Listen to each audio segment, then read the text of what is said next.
Menurut para ahli, pada saat bumi berumur 8.000 tahun, keadaannya masih kosong.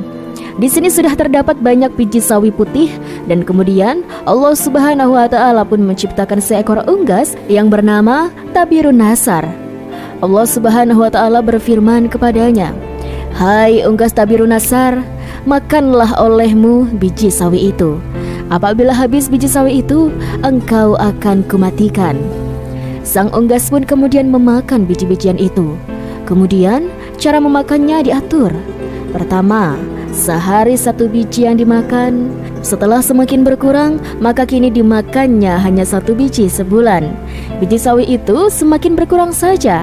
Saking takutnya terhadap kematian, sang unggas hanya memakan 1 biji dalam setahun. Namun, akhirnya habislah biji-biji sawi itu. Tabirun Nasar pun akhirnya mati.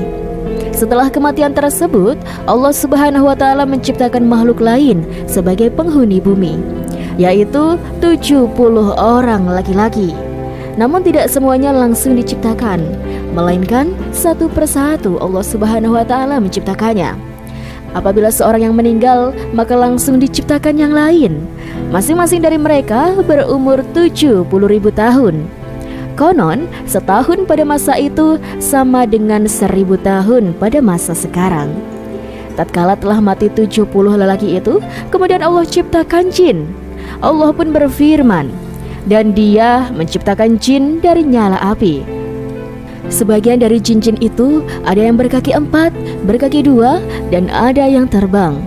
Kemudian Allah Subhanahu wa Ta'ala mengutus salah satu seorang di antara mereka yang bernama Yusuf untuk memberikan pengajaran ilmu dan syariat agama. Namun, jin-jin itu banyak yang mendustakan ajaran-ajaran tersebut, dan akhirnya Allah Subhanahu wa Ta'ala pun mematikan semuanya. Penghuni berikutnya adalah suatu makhluk yang berpasangan. Rupanya seperti binatang dan keluar dari dalam neraka. Dahulu kala, ketika zaman Bani Adam belum ada, sedangkan bumi yang baru dihuni oleh penghuni pertama yang diciptakan dari cahayanya, Tuhan telah membuat makhluk baru yang berada di sisinya, yang bernama Abu Ja'an atau Bapak Seluruh Jin.